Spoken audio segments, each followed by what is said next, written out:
Muy buenas tardes, profesora y compañeros.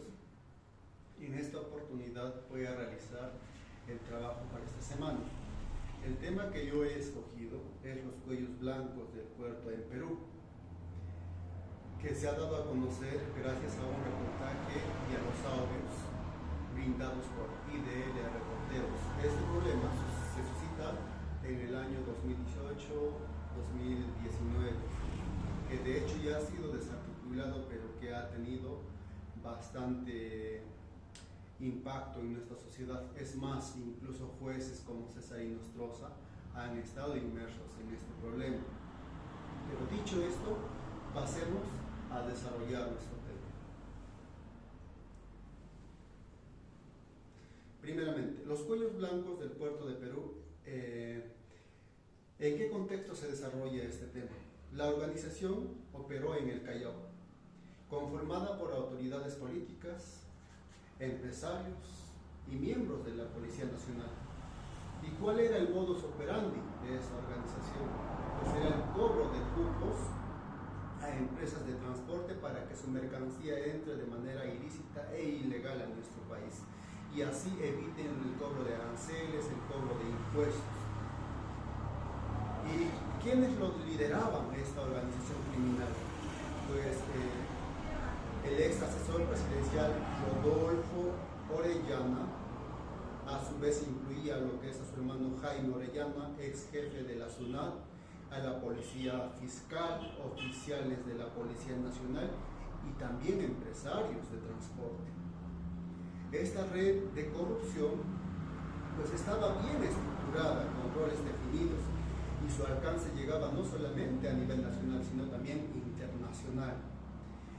Entonces, había una infiltración en las instituciones, se inquistaron de tal manera que lograron captar el poder.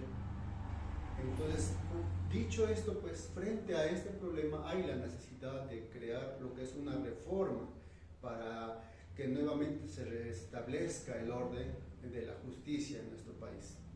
¿Quiénes fueron los actores principales? Autoridades políticas, empresarios, la policía, y asimismo pues estos han facilitado el ingreso irregular e ilícito de mercancía y han protegido actos ilícitos. El esquema delictivo pues era el cobro de sobornos a empresas de transporte y logística. Estos involucrados pues hacían ingresar de manera irregular mercancías sin pago de impuestos, generando pérdidas económicas a nuestro país, pérdidas millonarias, y asimismo socavando pues el Estado de Derecho.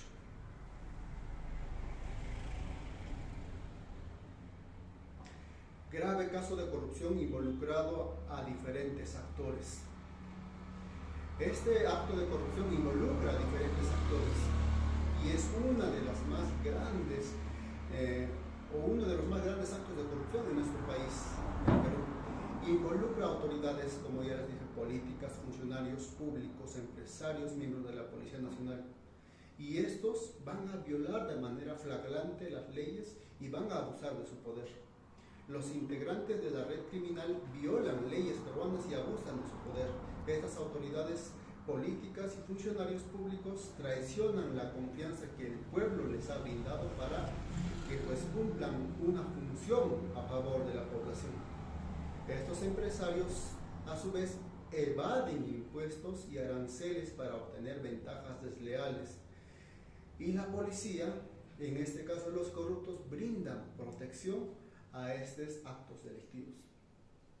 Esto va a perjudicar al Estado y a la sociedad por evasión de impuestos, pues, va a causar cuantiosas pérdidas económicas al Estado peruano. En este caso se habla pues que de un monto elevado, más de 800 millones de dólares que ha perdido y que han ido directamente a los bolsillos de estas autoridades corruptas. A su vez, estas autoridades pues han traicionado la confianza pública y el interés común. Representa pues una traición a la confianza depositada por parte de la ciudadanía. Va a socavar lo que son la autonomía de las instituciones y va a erosionar lo que es, o va a hacer un merme en la democracia y en el Estado de Derecho. Dicho esto, voy a pasar a desarrollar lo que son sobre las leyes injustas y su obediencia en Sócrates. Para el filósofo Sócrates, ¿qué es realmente lo que él propone?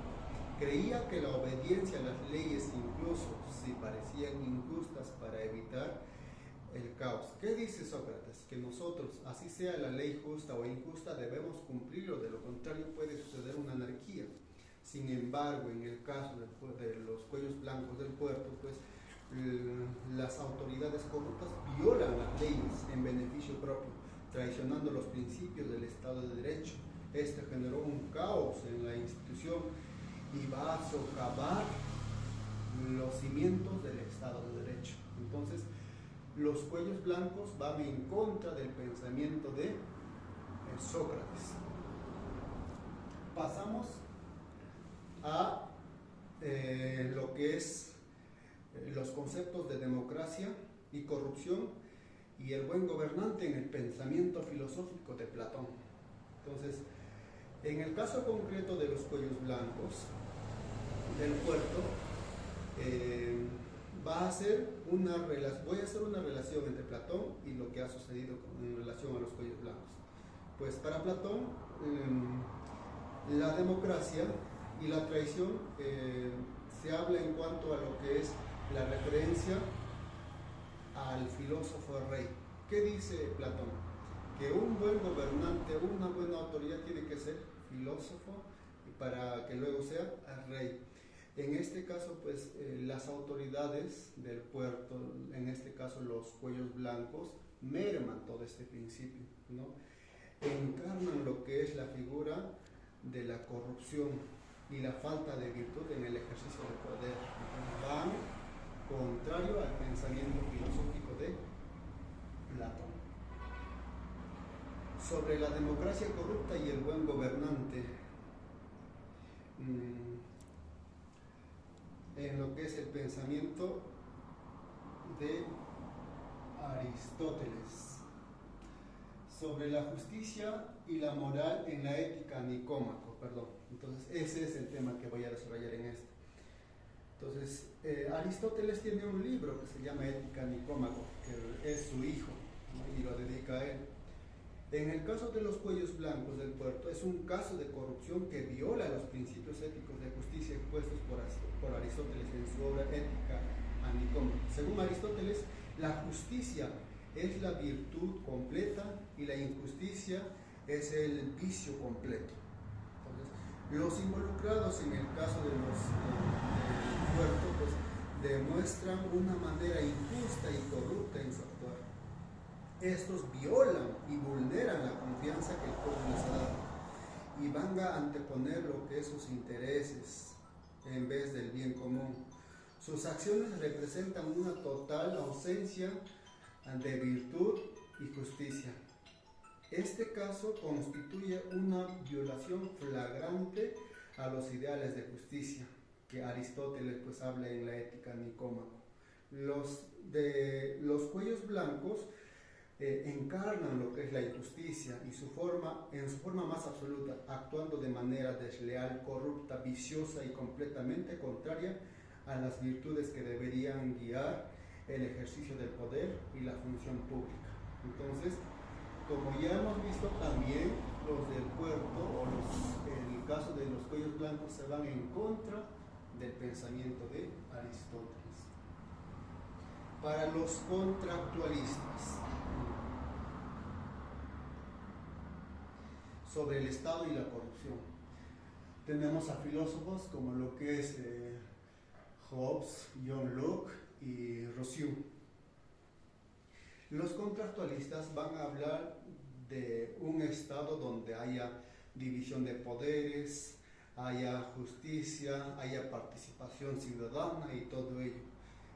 En el caso de corrupción de los cuellos blancos del puerto, en el Perú, pues contradicen a lo que es el contrato social y el propósito del Estado. Según los contractualistas mencionados, pues las autoridades corruptas utilizan el poder del Estado en beneficio propio, en lugar de proteger a la ciudadanía. Esta red criminal generó inseguridad, injusticia y perjuicio económico al país, captando instituciones estatales y priorizando sus intereses en vez de los del pueblo.